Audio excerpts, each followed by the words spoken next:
صلى الله عليه وعلى آله وصحبه وبارك وسلم تسليما كثيرا كثيرا. أما بعد فأعوذ بالله من الشيطان الرجيم. بسم الله الرحمن الرحيم. يا أيها الذين آمنوا إذا نودي للصلاة من يوم الجمعة فاسعوا إلى ذكر الله وذروا البيع ذلكم خير لكم إن كنتم تعلمون. فإذا قضيت الصلاة فانتشروا في الأرض وابتغوا من فضل الله. صدق الله العظيم. واجب الاحترام بزرگوں اور دوستوں، اللہ تبارک و تعالی نے ہمیں جو دین اور شریعت عطا کی وہ ایک مکمل نظام حیات ہے، ضابطۂ حیات ہے۔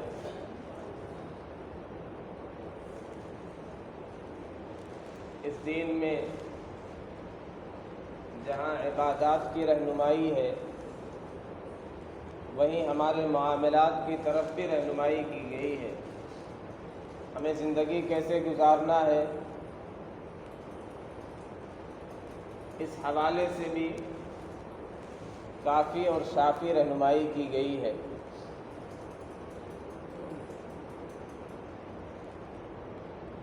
اور یہ کہہ دیا گیا پیارے آقا صلی اللہ علیہ وسلم کی زبانی لا رہبانیت فی الاسلام، کہ اسلام میں رہبانیت نہیں ہے۔ ہمارا دین ہمیں اس بات کی اجازت نہیں دیتا ہے کہ ہم گھر بار کو چھوڑ دیں، آل اولاد کو چھوڑ دیں، معاشرے سے قطع تعلق کر کے کسی گوشے میں جا کر کے، کسی پہاڑ میں جا کر کے، کسی تنہائی میں جا کر کے صرف اللہ اللہ کریں۔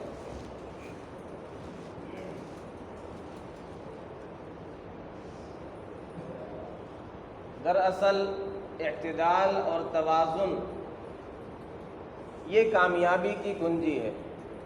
اللہ تعالیٰ نے ارشاد فرمایا، دیکھو جب جمعے کے لیے تمہیں بلایا جائے، نماز کے لیے اللہ کے ذکر کی طرف تمہیں بلایا جائے تو اب کاروبار چھوڑ دو، خرید و فروخت کی ساری مشغولیات ترک کر دو، دکانیں بند کر دو، اب اللہ کے ذکر کی طرف، نماز کی طرف آؤ۔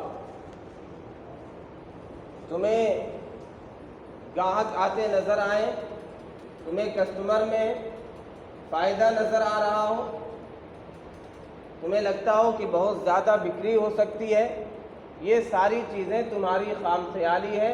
اب تمہارے لیے بہتر یہ ہے کہ تم مسجدوں کی طرف چلے جاؤ۔ ذالکم خیر لکم ان کنتم تعلمون، تمہارے لیے یہی بہتر ہے کہ تم یہ ساری مشغولیات ترک کر لو۔ نماز پڑھ چکو، فَإِذَا قُضِيَتِ الصَّلَاةُ، اب یہ نہیں کہا گیا کہ مسجد ہی میں بیٹھے رہو۔ فَانْتَشِرُوا فِي الْأَرْضِ، زمین میں پھیل جاؤ، اللہ نے جو رزق اور روزی تمہارے لیے پھیلائی ہوئی ہے اس کی تلاش میں لگ جاؤ۔ تو یہ اعتدال ہے، اور صحابہ نے اس چیز کو سمجھا، اس لیے ترقی کی۔ ہمارے سامنے آج صحابہ کی عبادتیں اور صحابہ کے فقر و فاقے، صحابہ کی نمازیں، اس کا خوب تذکرہ ہوتا ہے۔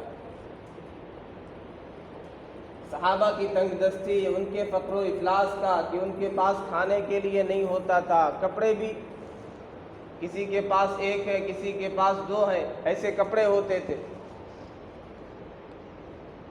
لیکن جب اسلام نے جو طریقہ بتلایا تھا، جو اعتدال رکھا تھا، جو پیارے آقا صلی اللہ علیہ وسلم سے رہنمائی تھی کہ آپ مال بھی کمائیں، دولت بھی حاصل کریں، حلال طریقے سے، جائز طریقے سے، وہ ساری چیزیں انہوں نے اختیار کی تو 25-30 سال میں ایسے ترقی یافتہ ہو گئے کہ زکوٰۃ لینے والا کوئی نہیں۔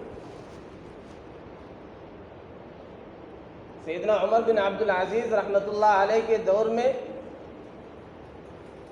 اتنی فراوانی مال کی کہ زکوٰۃ وصول کرنے والا کوئی مستحق نہیں ملتا تھا۔ لوگ زکوٰۃ کا مال لے کر کے نکلتے تھے، آواز لگاتے تھے، کوئی باہر نکلتا، آدمی خوش ہو جاتا، شاید کوئی مستحق مل گیا، وہ کہتا کہ بات یہ ہے کہ میرے پاس بھی زکوٰۃ کا پیسہ رکھا ہوا ہے، کوئی مل نہیں رہا ہے، یہ تھیلی بھی لے لو، کوئی مل جائے گا تو دے دیں۔ تو یہ صورتحال تھی۔ اور فقہاء نے یہ بات بھی لکھی ہے کہ 5 خطوط انہوں نے، ان کے گورنر نے ان کے پاس روانہ کیے ایک علاقے سے کہ ہمارے پاس ایک اچھی خاصی مقدار ہے، روپے ہیں، ہمیں سمجھ میں نہیں آ رہا کہاں خرچ کریں۔ انہوں نے کہا یہاں خرچ کر دو، کہا یہ کام ہم کر چکے ہیں، ٹیکس معاف کر دو، یہ بھی کر چکے ہیں، قرضے لوگوں کے معاف کرو، یہ بھی کر چکے ہیں، نوجوانوں کی شادیاں کراؤ۔ کوئی ایسا مصرف 4-5 خطوط ہے۔ گورنر نے بھیجا حاکم وقت کے پاس کہ ان پیسوں کو کہاں استعمال کریں۔ تو صحابہ کرام رضوان اللہ علیہم اجمعین نے پیارے آقا صلی اللہ علیہ وسلم کے بتلائے ہوئے طریقے پر جب تجارت کی، مال کمانا شروع کیا تو اتنی برکت ہوئی، اتنے مال آئے کہ سمیٹنا مشکل۔ سیدنا عبد الرحمن بن عوف رضی اللہ تعالی عنہ جب مدینہ آئے تو ہم سب جانتے ہیں، واقعہ سنتے ہیں، کچھ نہیں تھا۔ آپ نے مواخات قائم کی، ایک انصاری کو ایک مہاجر کا بھائی بنایا، پھر ساری چیزیں آدھی آدھی وہ تقسیم کرنے پر راضی ہو گئے، قربانی دینے کے لیے راضی ہو گئے۔ انہوں نے کہا یہ میرا باغ ہے، یہ آدھا یہ ساری چیزیں، یہ میری زمین ہے، یہ آدھی میرے لیے، یہ آپ کے لیے۔ سیدنا عبد الرحمن بن عوف رضی اللہ تعالی عنہ نے کہا تھا کہ مجھے ان ساری چیزوں کی ضرورت نہیں ہے، میں تجارت پیشہ ہوں، مجھے آپ مدینے کا بازار دکھلا دیں۔ چنانچہ مدینے کا بازار انہیں دکھلایا گیا اور انہوں نے اپنا کاروبار شروع کیا زیرو کیپٹل سے۔ پھر اتنی برکت، اتنی وسعت ہوئی، ایک وقت ایسا آیا کہ جب ان کے ساز و سامان آ رہے تھے، ان کے تجارتی مال آ رہے تھے، اونٹ آ رہے تھے، تو صحابیات نے سمجھا شاید کسی نے حملہ کر دیا۔ اتنا زیادہ سامان لدا پھدا جانوروں پر، اونٹوں پر، کہ ایسا لگ رہا جیسے زمین ہل رہی، ایسا لگا کسی نے حملہ کر دیا۔ لوگ باہر نکل آئے، پتہ چلا کہ ان کا سامان تجارت آیا۔ اور پھر جب انتقال ہوا تو کلہاڑی سے کاٹ کر کے سونے کو تقسیم کیا گیا وراثت۔ ہماری بدقسمتی ہے کہ سب سے زیادہ مفلسی کے شکار ہم ہیں، فقر و فاقے کے شکار ہم ہیں۔ مسلمان سب سے زیادہ افلاس کا شکار ہے، اور بدقسمتی ہماری سب سے زیادہ بھیک مانگنے والے بھی ہمارے یہاں، اور خاندان چلتا ہے ہمارے یہاں، جبکہ شریعت میں کوئی ایسا خاندان نہیں بنایا گیا جو فقیر کہلائے، جو اپنا پیشہ بنا لے کہ نہیں میں فقیر ہوں، میں بھیک مانگوں گا۔ قرآن میں جا بجا زکوٰۃ کا تذکرہ آیا، صدقے کا تذکرہ آیا، لیکن زکوٰۃ لینے کا نہیں آیا، اس کی ترغیب نہیں آئی کہ تم زکوٰۃ لو۔ پیارے آقا صلی اللہ علیہ وسلم نے یہ ارشاد فرمایا، الید العلیٰ خیر من الید السفلیٰ، جو دینے والا ہاتھ ہے، جو اوپر والا ہاتھ ہے، وہ لینے والے سے یعنی نیچے والے ہاتھ سے بہتر ہے۔ ایک صحابی آئے پیارے آقا صلی اللہ علیہ وسلم کے پاس، سوال کرنے لگے۔ آپ نے کہا تمہارے گھر میں کوئی سامان ہے؟ انہوں نے کہا ایک ٹاٹ ہے، ایک پیالہ ہے۔ آپ نے کہا اسے لے کر کے آؤ۔ وہ لے کر کے آئے۔ آپ نے کہا میرے صحابہ تم میں سے کون اس سامان کو خریدے گا؟ ایک صاحب نے کہا کہ 1 درہم میں میں اسے خریدتا ہوں۔ آپ نے کہا من یزید علی ھذا، کون بڑھائے گا اس پہ، کون زیادہ دام لگائے گا؟ تو دوسرے صاحب نے کہا کہ میں 2 درہم میں اسے خرید لیتا ہوں۔ آپ نے وہ بیچ دیا اور یہ کہا کہ 1 درہم سے تم اپنے گھر کے ساز و سامان کا انتظام کرو، راشن وغیرہ پہنچاؤ، اور 1 درہم سے جا کر کے کلہاڑی کا سامان لے کر کے آؤ، لکڑی اور لوہا اور جو سامان ہوتا ہے لے کر کے آؤ، پھر میرے پاس لے کر کے آنا۔ پھر آقا صلی اللہ علیہ وسلم کے پاس وہ لے کر کے آئے۔ آپ نے اپنے دست اقدس سے، اپنے مبارک ہاتھوں سے اس کو بنایا، اس میں لوہے کو سیٹ کیا، کلہاڑی تیار کی، اور آپ نے کہا جاؤ 15 دن تک مجھے نظر نہیں آنا، جاؤ کماؤ، محنت کرو، لکڑیاں کاٹو جنگل سے۔ وہ گئے، 15 دن تک انہوں نے محنت کی، لکڑیاں کاٹتے رہے، بیچتے رہے، اس سے برکت ہوئی، پیسے آئے۔ پھر تشریف لائے تو آقا صلی اللہ علیہ وسلم نے کہا کہ یہ تمہارے لیے بہتر ہے، اپنے محنت سے کماؤ اور روزی کا انتظام کرو، بجائے اس کے کہ تم قیامت میں اس حال میں آؤ کہ ایک نکتہ بن کر کے آئے سوال، اور ایک روایت میں ہے کہ تمہارے چہرے کا گوشت ہی نہ ہو، ہڈی ہی ہڈی ہو۔ تو بہرحال ایک تو وہ طبقہ ہے جو اسی پر اکتفا کرتا ہے کہ ہمارا خاندانی پیشہ ہے، ہم مانگیں گے، اس سے مسلمانوں کی بدنامی ہوتی ہے، اسلام پر بھی داغ اور دھبا آتا ہے کہ شاید اس میں کوئی ایسی تعلیم ہو، الیاذ باللہ، حالانکہ اسلام تو سختی سے منع کرتا ہے۔ دوسری بات یہ ہے کہ ہم مالی طور پر کیوں پیچھے ہیں؟ میں نے سیدنا عمر رضی اللہ تعالیٰ عنہ کے حوالے سے یہ بات کہی تھی گزشتہ جمعے میں کہ انہوں نے دیکھا جب ذرا سی وسعت آئی تو صحابہ عبادت کی طرف زیادہ متوجہ۔ یہ بات یاد رکھیں، صحابہ کی تجارتیں انہیں اللہ کی یاد سے، ذکر سے غافل نہیں کرتی تھی، تو افراد و تفریط نہیں ہونا کہیں۔ تجارت میں ایسے بعض لوگ مشغول ہو جاتے ہیں کہ نماز کی فکر نہیں، نہ حقوق اللہ کی فکر ہے، نہ حقوق العباد کی فکر ہے، اس کی شریعت گنجائش نہیں دیتی۔ لیکن ادھر سے بالکل توجہ ہٹا لینا، مال نہ کمانا، تجارت چھوڑ دینا، دکانیں دوسرے کے حوالے کر دینا، یہ بھی دین کا مزاج نہیں ہے، اسلام کا مزاج نہیں ہے۔ چنانچہ سیدنا عمر رضی اللہ تعالیٰ عنہ جب بازار پہنچے، دیکھا کہ دکانوں پر دوسرے لوگ بیٹھے ہوئے ہیں، اکابر صحابہ مسجدوں میں ہیں، عبادت کی طرف زیادہ متوجہ ہیں، تو آپ نے بلا کر کے جمع کیا اور تنبیہ فرمائی کہ میں جو صورتحال دیکھ رہا ہوں، میں دیکھ رہا ہوں وہ دن دور نہیں کہ ہمارے نوجوان غیروں کے نوجوانوں کے غلام ہوں گے، ہمارے مرد غیروں کے مردوں کے غلام ہوں گے، ہماری خواتین غیروں کی خواتین کے غلام ہوں گے۔ جب اپنی معیشت کو، اپنے کاروبار کو، اپنے بزنس اور تجارت کو ہم نے دوسروں کے حوالے کر دیا تو پھر یہی کچھ دیکھیں گے جو آج غلامی کی صورتحال۔ تو مال کو قیاما للناس کہا گیا۔ مال کی محبت نہیں ہونی چاہیے، لیکن کمانا چاہیے، اس میں ترقی کرنا چاہیے۔ مسلمان کیوں ترقی نہیں کرتا ہے؟ اپنی کاہلی کی وجہ سے، اپنی نوابیت کی وجہ سے، اپنی سستی کی وجہ سے، اور اسے نام دیتے ہیں کہ ہم کیا کرتے ہیں، بس کیا ہے آج شام کے لیے انتظام ہو ہی گیا ہے، مزید کی کیا ضرورت ہے۔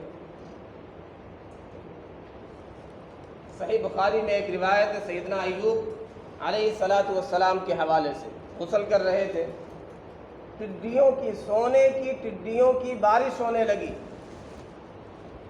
جلدی جلدی آئے، اسے کپڑوں میں سمیٹنے لگے۔ غیب سے ندا آئی، اللہ تعالیٰ نے کہا میرے بندے، کیا میں نے تمہیں اس سے پہلے اتنا نہیں نوازا ہے جو آپ کے لیے کافی ہے؟ پھر یہ حرص کیوں ہے؟ اتنی تیزی سے کیوں بڑھے یہ ٹڈیوں کو جمع کرنے کے لیے، سمیٹنے کے لیے؟ تو انہوں نے کیا خوبصورت جواب دیا تھا۔ تو ہم اپنی کاہلی کو اور سستی کو نام دیتے ہیں قناعت کا، کہ ہم قناعت کرتے ہیں۔ قناعت الگ چیز، اس کی فضیلت ہے، اس کی تعلیم دی گئی، اس کے لیے دعا سکھلائی گئی۔ سیدنا ایوب علیہ السلام نے کیا جواب دیا؟ لا غنا بی عن برکتک، یا اللہ آپ کی طرف سے جو نعمت مل رہی ہے، جو دولت مل رہی ہے، جو سونا اور خزانہ مل رہا ہے، اس سے کون بے نیاز ہو سکتا ہے؟ ہماری نگاہ تو اس پر ہے کس کی طرف سے مل رہا ہے۔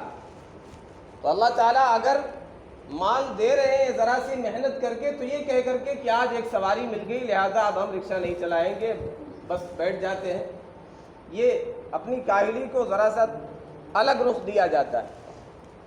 سیدنا ایوب علیہ السلام کیا کہہ رہے؟ لا غنا بی عن برکت۔ کیا خوبصورت جواب ہے کہ آپ کی طرف سے اگر رزق مل رہا ہے تو کون کہے گا کہ مجھے نہیں چاہیے؟